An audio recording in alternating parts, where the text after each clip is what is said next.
Welcome to the big story. I'm Gretchen Ho. And I'm Shawn Yao. Tonight's big stories. Mount Kanlaon is quiet now, but this could just be the calm before the storm. PVOLCS is not ruling out a hazardous eruption in the coming days or weeks. The government is not sending Navy warships to the disputed waters. In order to keep up with China's defense and offense, President Marcos reiterates that the Philippines is not at war. And Siargao is in the dark, literally and figuratively. The island paradise has been experiencing power outages for days, and there's still no clear plan on how to address the problem.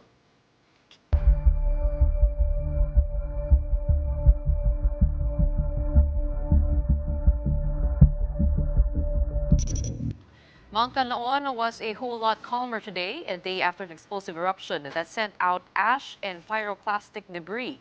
But according to PVOLCS, the threat of another, more dangerous eruption remains. The ashfall has affected at least 26 towns and left thousands in evacuation centers.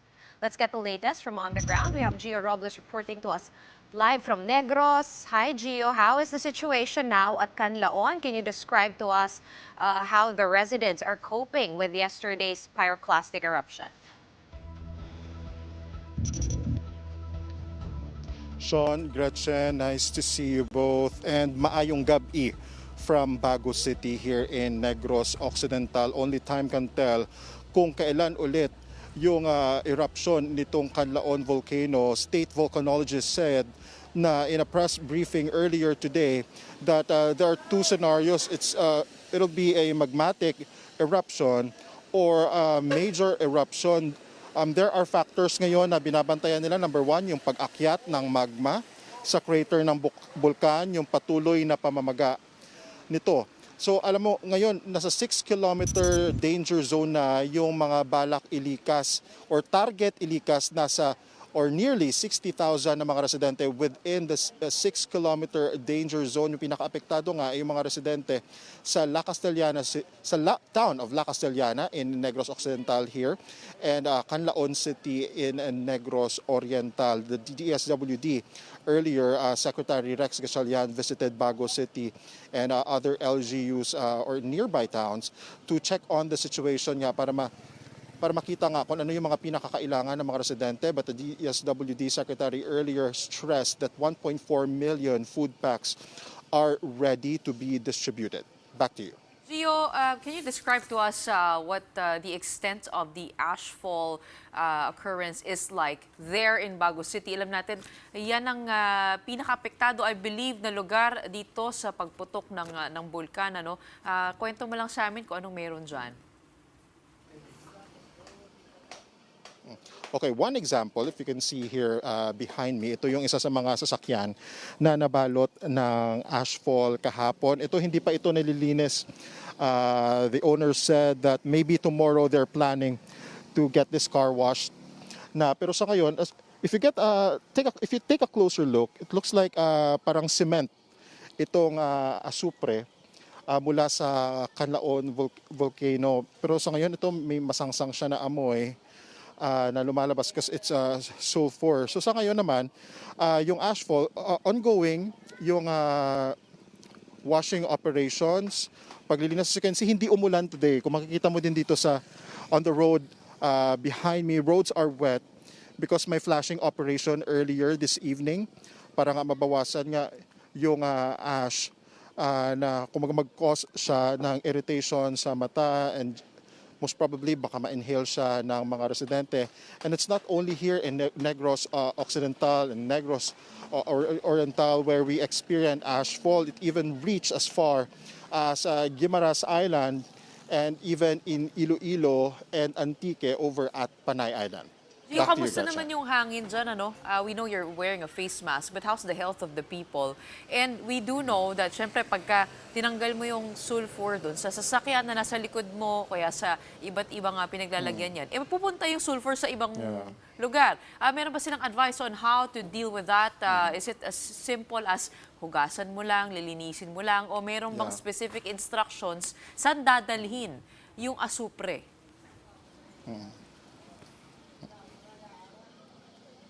That's right, Gretchen. Isa nga sa mga priorities or LGUs are on alert doon sa possible na makontaminate nga yung supply ng drinking water in many LGUs here. Sa ngayon, yung ginagawa ay naka-ready yung mga LGUs, even our government agencies sa pamamahagi ng clean drinking water and filtration devices din naka-standby na just in case nga may ma-report o ma-confirm nga that there's a contamination because nga doon sa ashfall na na-mix nga na-mix doon sa sources of water here in Negros. Gretchen. Gio, I think yung pagputok ng bulkang Taal right before COVID started, napansin ko nung time na yun, medyo iba yung itsura nung ashfall niya. Doon kung ikukumpara natin, doon sa ashfall ng Mount Pinatubo nung 90s, bata pa ako noon. Pero what I'm seeing there now, at least yung nakikita ko dyan sa kotse right behind you is medyo mas kamukha niya yung ashfall from Mount Pinatubo, meaning it's more white, mas powdery. Doon kasi sa Taal, it's black, very grainy siya, malalaki yung butil, at parang may mga little pieces of glass na makikita. Maybe it's in the content of the volcanic Right. materials because, of course, we should understand na yung ashfall, mix ito ng sand, and then particles din na maliliit na bato from the Kanlaon volcano. So it depends on the volcanic materials na nag-mix siya when it was, nung sinabog na nga siya or lumabas nga siya doon kasama nung abo, mainit na gas at paging nung mga bato. Nasubukan mo ba, Gio, na huminga, na wala yung K95 mask? Naamoy pa ba yung sulfur, yung asupre sa air as of now? Yeah? Okay, if I'm not okay, I can't hear you guys right now. Maybe if you're asking on the situation na lang on the ground. Unti-unti nang bumabalik sa normal yung buhay ng ibang mga residente who are living outside of the 6-kilometer danger zone. Sa ngayon, as I mentioned earlier, nasa 60,000, nearly 60,000 yung mga residente na target ilikas sa 6-kilometer danger zone. And just in case lang na itaas pa sa alert level 4 nga, itong Kanlaon Volcano ay madadagdagan yan ng 10,000 mga residente pa. So nakastandby ay yung lahat. And even President Bongbong Marcos stressed earlier in an interview with members of the media that they are ready for the worst case scenario. But we don't know yet what's going to happen. But one thing is for sure that FIVOC said that days from now or weeks from now, a possible major eruption or magmatic eruption, they're expecting that to happen over here at Kanlaon. And sana nga, wag na nga mangyari dahil as we all know, papalapit na ngayong Pasko. May chance ba na hindi siya magyari? May sinabi bang ganun yung FIVOX? Or is it really just a matter of kailan siya puputok ulit?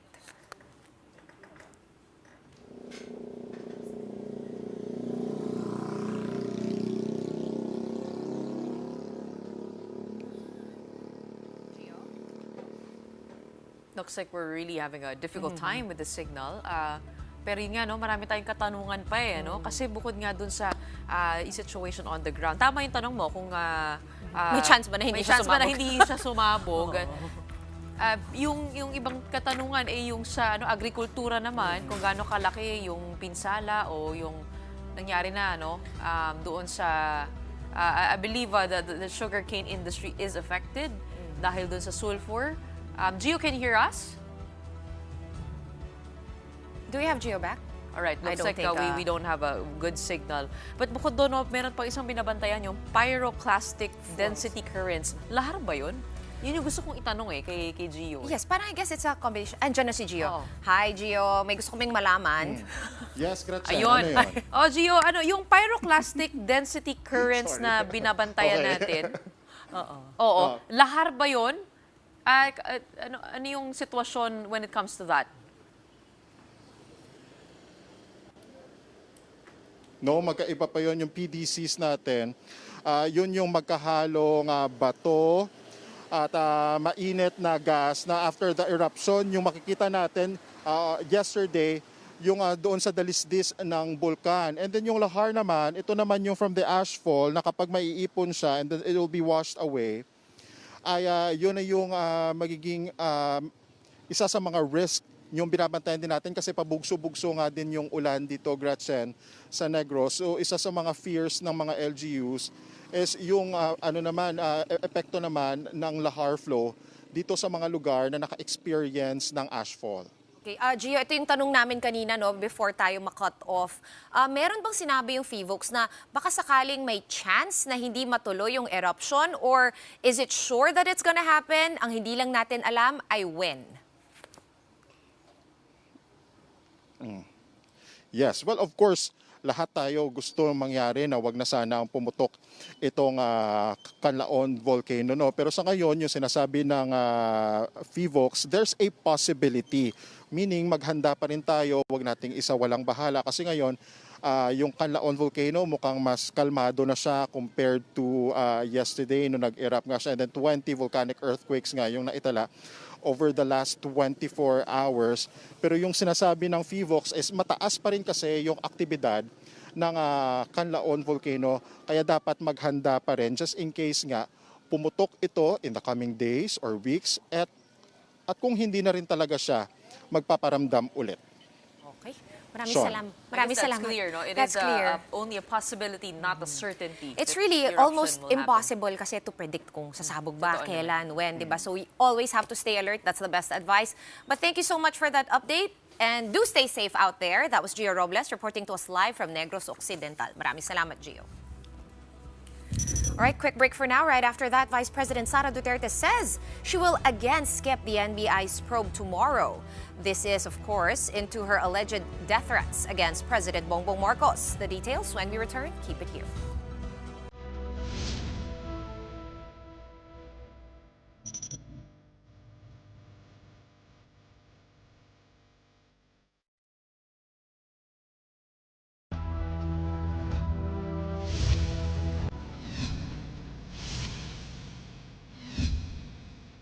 Welcome back. You're still watching Big Story here on One News. Moving on to another story, that is Vice President Sara Duterte likely skipping an appearance at the National Bureau of Investigation tomorrow.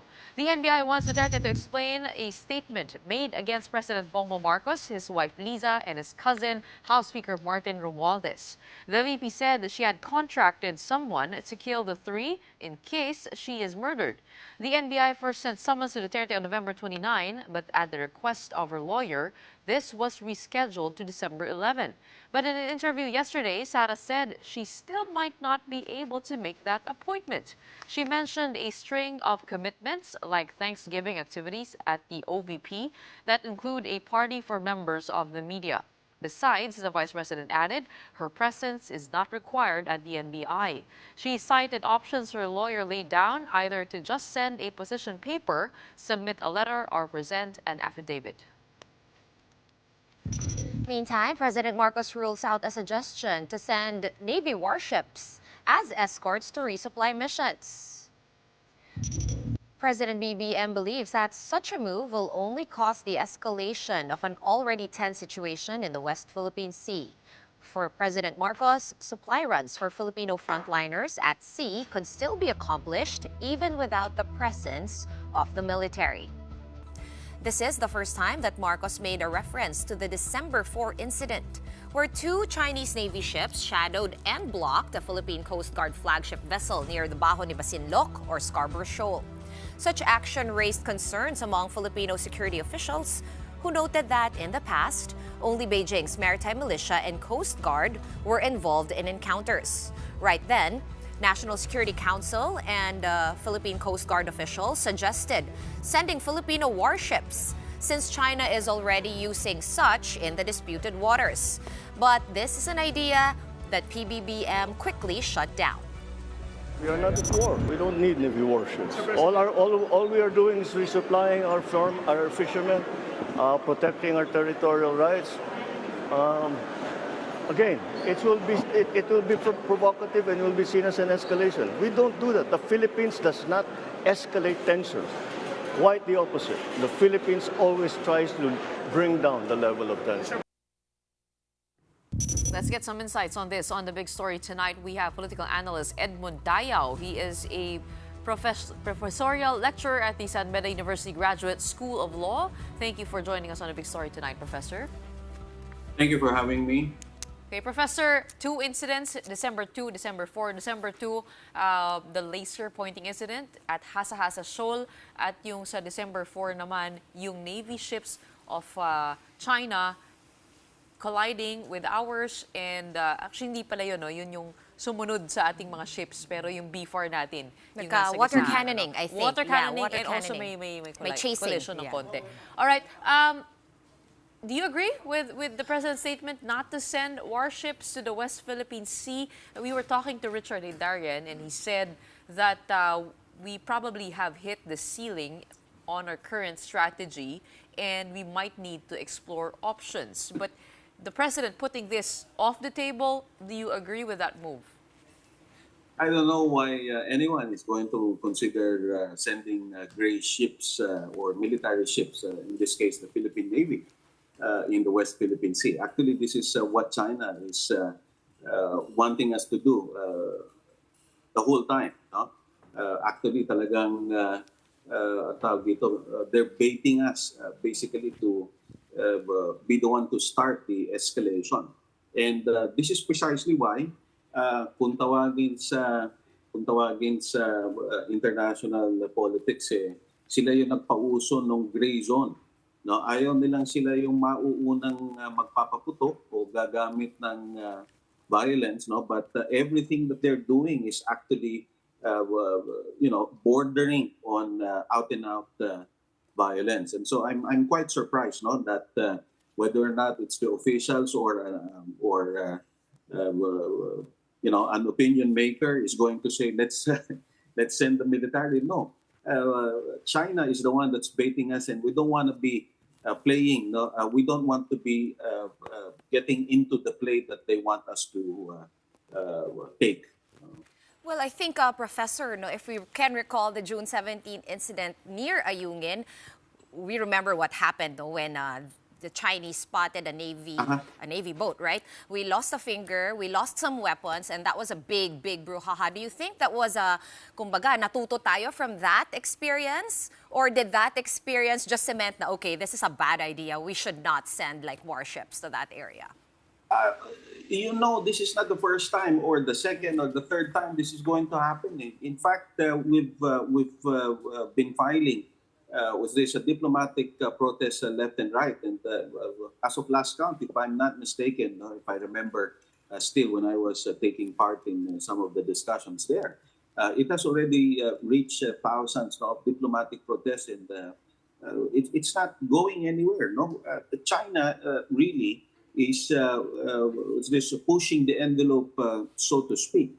So again, we don't want to get into the play that China wants us to get into. No, so maraming nasasaktan. No, but if we are going to retaliate, and we're going to retaliate in a way that will be adjudged as not bordering but out and out violence, tayo yung sasabihin na nagsimula nung gulo diyan, no? So we don't really want to be doing that, no. The formula that the government should be exploring, and I think this is the direction, no, that the government is doing, is to work more closely, no, to our neighbors, because instead of just working with the United States of America, with Australia or any other country that is outside Southeast Asia, no, should be the way forward, no. And if I'm not mistaken, there's already initiatives, no, towards joint maritime law enforcement. At the end of the day, overlapping din ang claims, no, ng neighboring countries in Southeast Asia. So it's in the interest of all the countries, no, to work together and deal with China as an aggravation, instead of just following the preferred approach of China. China has always been dealing with Southeast Asian countries individually, bilateral. Kasi yun ang ginagawa nila, bully talaga yan, no? So China is not going to deal with Southeast Asia as ASEAN. China is going to remain dealing with the ASEAN countries as individual countries. That's China is playing right into the weakness of ASEAN. What's this consensual, process, in decision making. For a joint maritime patrol, which countries do you see would be most feasible to work with, given the different claims of the countries? And what would be required to have those joint maritime patrols that you're suggesting? Actually, I'm not just suggesting it. It's already happening, no? Matagal na yung usapan na yan, eh. In fact, if I'm not mistaken, even before 2022, there were already initiatives to that effect.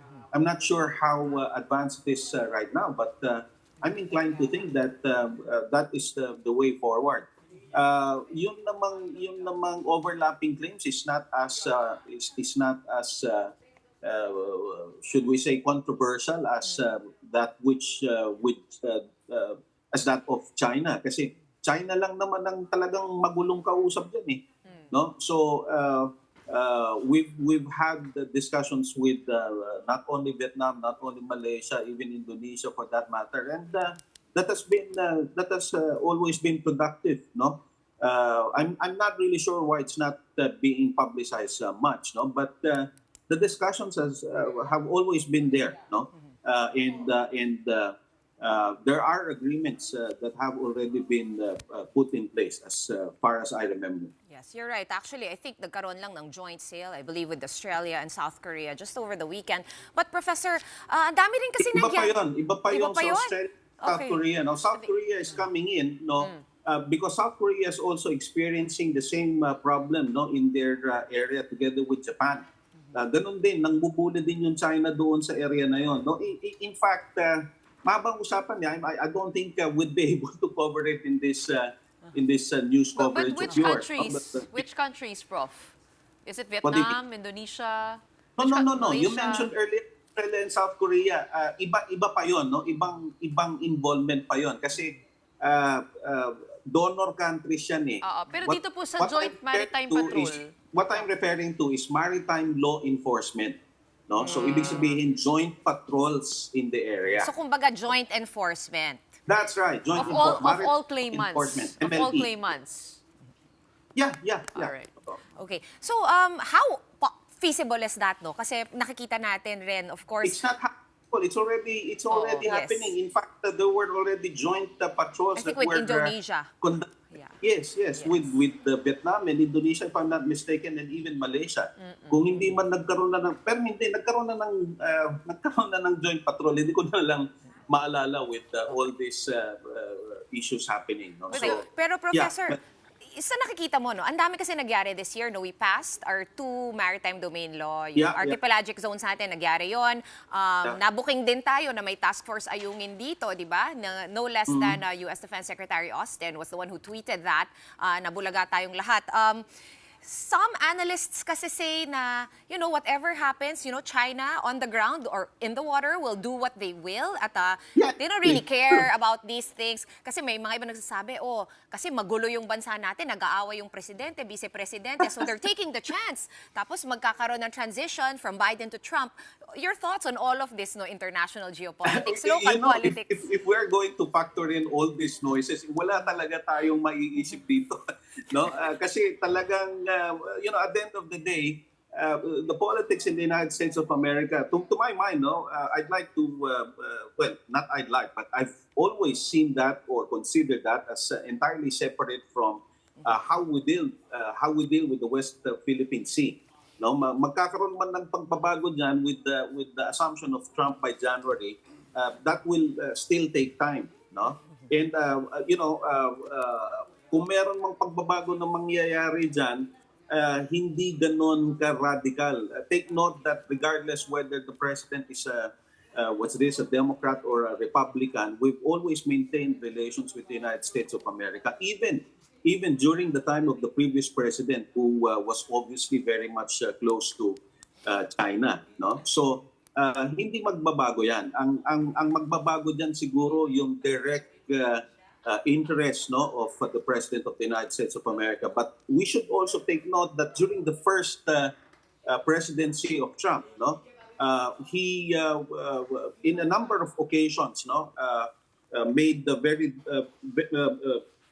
described China very negatively, no? So hindi din siya pabor sa China. Ang mag-iiba diyan yung direct assistance na ibibigay ng America under the new Trump presidency, no? But the soonest that the US is affected directly by any action, no, in the West Philippine Sea, whether by US, whether by China or the Philippines, papasok ang Amerika diyan, no? Not because we are hurt, not because we were hit or what have you. Basta apektado ang Amerika, papasok yan dyan. So let's disabuse ourselves with all those the more important thing is let's mind ourselves with how to deal with China with all these gray zone tactics. Again, we don't want to play into the bait of China. No, this is purely I can even describe it as a pure and simple psychological warfare. Siyempre, yung unang maiinis, yun ang unang matatalo talaga. No? So wala tayong magawa kasi at the end of the day, we're significantly smaller compared to China. So even if we want to go to war, the question is how do we see actually sustaining even, no? If it's just a question of fighting the war, no? Hanggang saan tayo tatagal? Yun ang problema dyan. Professor, if you say that, if you propose a joint maritime enforcement amongst the claimant countries, it also means that we have to be able to offer something to drag the other countries into our own conflicts with China, right? So how do we beef up our own fleet? If Coast Guard were to front the patrols, how do we beef up our Philippine Coast Guard that it will have its own integrity and can stand for itself as a credible force? I'm not sure how to put the two things that you mentioned. No? Let me just answer the first one. No? How do we convince the other parties to cooperate? We don't need to convince them; they're already cooperating. Again, if I may reiterate, in fact, I'm still part of the loop, no, in the exchanges that's happening directly between government officials, no, and civil society groups and scholars or academics like me, no, who are very much interested, no, in the issue or one way or the other have been involved, no, in the issue, no, for some time before or doing some studies now and so on. So I'm sure the line is not only open and but there have already been agreements. Again, I'm not sure why it's not being publicized much.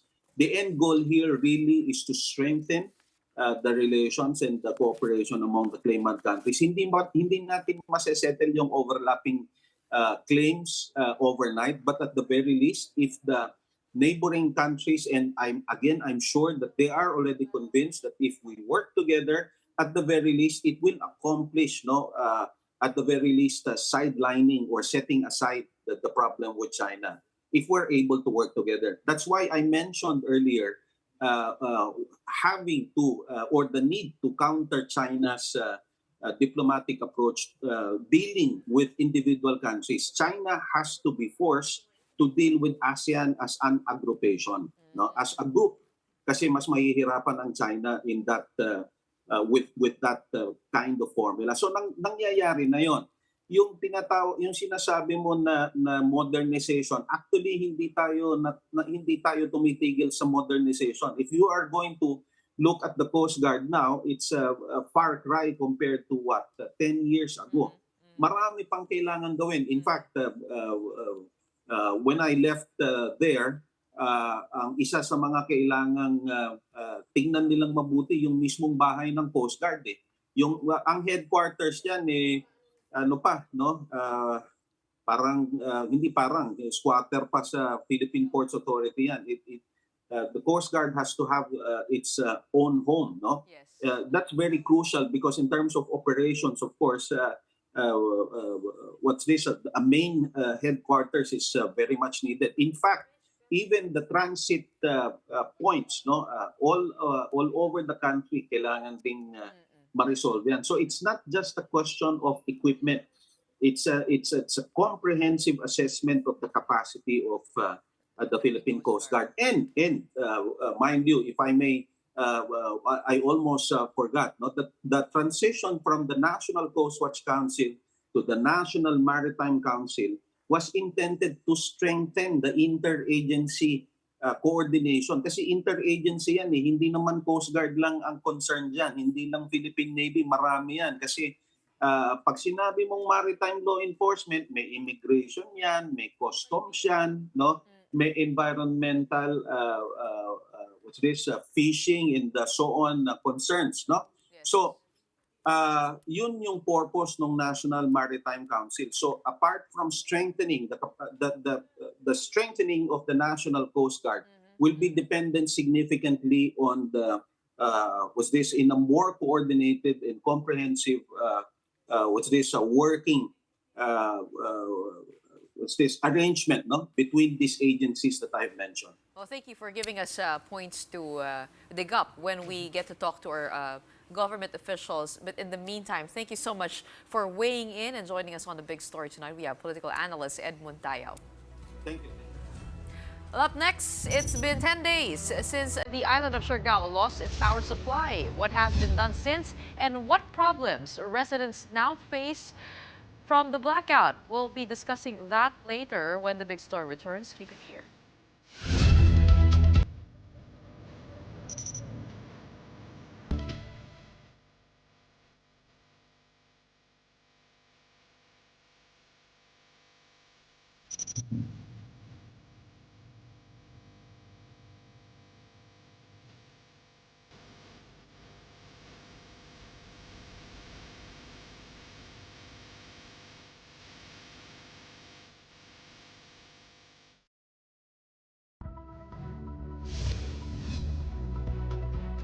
Welcome back. You're still watching the big story here on One News. It's been 10 days since power went out in Siargao, intensifying calls for a state of calamity declaration in the island.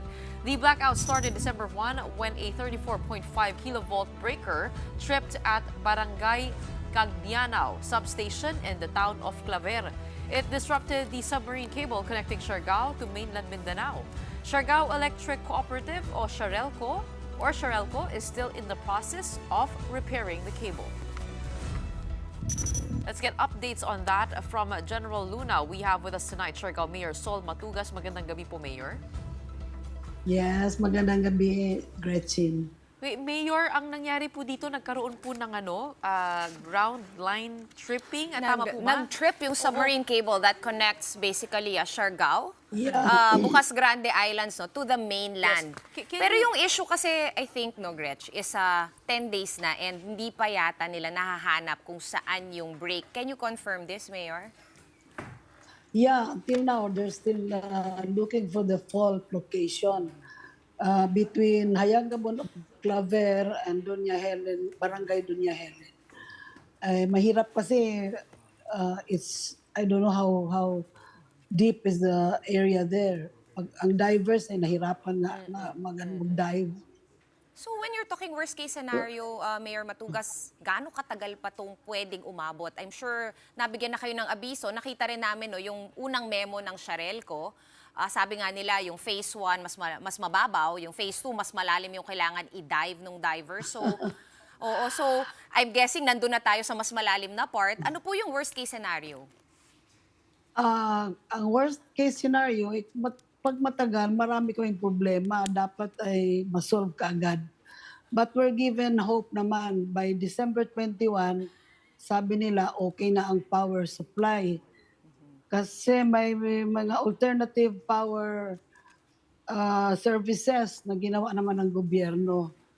Example, we had the modular generator from Lanao del Norte, a 4.4 million watts service that will come tomorrow, December 11. Tapos, Meron din galing Agusan del Norte Electric Cooperative na 8 million watts. But this is on rotational basis, hindi mailawan lahat ng lugar. So, paano-ano ito shifting ang servicing. Pagdating naman ng December 20, may modular generator again na 4 million watts, completing the needed 16 million watts to light up all the entire island. Kaya, So by December 21, well lighted na kami. Lighted na raw ang lahat-lahat ng areas ng Siargao Island. okay, Mayor, So- may idea po ba tayo kung ano po yung nangyari? I mean, sa tinagal-tagal po, hindi naman po nangyayari ito. Yung line ground fault nga, what could have caused it? Kasi ito naman is a over 50 years old cable connection. So sa 54 years, siyempre may mga ganong mangyari. Medyo siguro marupok na yung cable, kung ano yun. Ang lakas ng current.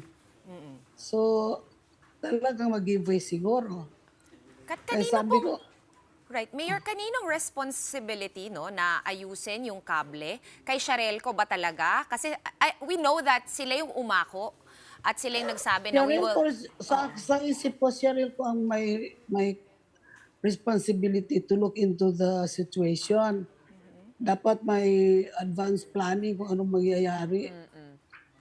Cheryl ko siguro, and then with the help of the national government, yan. Mayor, nakalagay po sa mga balita, no, dapat December 8 yun yung unang target. Medyo malayo po yung December 21. Bakit po kaya ganun katagal?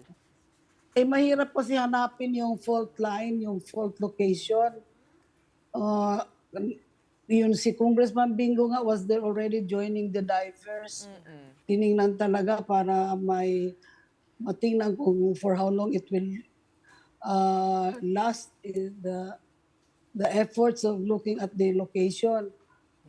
Wala pa talagang story na ano nila. Sa real solution. Ibig sabihin po, Mayor, pagka nahanap na po yun, kinakailangan po bang palitan yung buong linya bilang 50 years na po yan at maaaring mangyari ulit?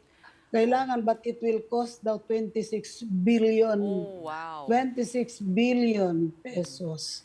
Okay. So, saan kaya? Baka naman may pera ang government. Oo nga. Okay, eto na lang, no? We're running out of time, Mayor Matugas, pero certain questions, I think one of the main issues is clean water. Kasi, syempre, namatay din lahat ng water pump. So, alam naman natin, no? Kahit kaya natin tiisin na walang kuryente, medyo mahirap yung walang tubig. Number two, yun nga, peak season dyan ngayon sa Siargao, gawa ng December. So, sobrang daming bookings. You're the mayor of General Luna. Napakadami pong tourist establishments there. In fact, a lot of my friends moved na to your town to put up businesses. And doon ko nga nalaman sa kanila na wala na palang kuryente at umaaray na rin. So, ano yung plano po no, ng mga negosyo dyan since nga marami daw nag-cancel, na mga magbabakasyon sana? Kamusta yung lagay ng mga tao, yung mga negosyante dyan? It's business as usual. Yung mga malalaking resorts, business is still going on. Bumibili ng mga generators. Walang magawa kundi bibili sila ng genset. Ang problema ko lang, at nakakawa naman yung mga small business enterprises na hindi kayang bumili ng genset. So nag-isip kami ng paraan paano matulungan. Oo, mukhang Maybe magpautang ng pera para bumili sila ng genset. Hanap kami ng pera kung saan sino magpautang. Ang solar po ba posibleng maging solusyon? Actually, nagpadala na dyan, di ba? May nagpadala ng solar panels dyan. I think under Congressman Bingo. Si Kong Bingo nagdala dito ng 30 generators and 300 solar panels, Kong Bingo. Ito naman ay galing ang Speaker Martin Romualdez. So, and we're happy to receive this thanks to the Speaker's help. Nakatulong din. Dinistribute ko yung solar panel sa kapitan, lahat, tsaka yung generator, ginamit namin. Oo. Bilang kahulihan, tanong po, Mayor, kasi nauubusan na po tayo ng oras. Ano po kailangan? Ano po panawagan po ninyo in terms of aid? Magpasalamat lang ako sa Manila Waters na dumating ngayon, mag-provide sila ng free purified drinking water, Manila Waters. And then we have Maynilad also is coming tomorrow to service us also with purified water. But before that, meron naman kaming Abejo Waters, yung supplier ng waters namin, na nagsiservice din sa mga tao. Medyo wala namang problema ang tubig ngayon. Dahil sa Manila Waters and Maynilad Waters, I can cover the needs of my people only in my town. I don't know with other municipalities. Okay, Mayor, sana po ay talagang matuloy na bago magpasko, lumiwanag na. Talagang bumalik na ang kuryente po dyan sa inyo. In the meantime, maraming salamat. We're glad to hear that several of the gaps have been already addressed. But we hope it continues on. Thank you so much for joining us tonight. General Luna, Siargao Mayor Sol Matugas. And that's it. We've cleared run out of time. That's it for the big story tonight. But 15 days to go until Christmas. 15 days to go. Napakalapit na, no? We are One News, all sides, all the time.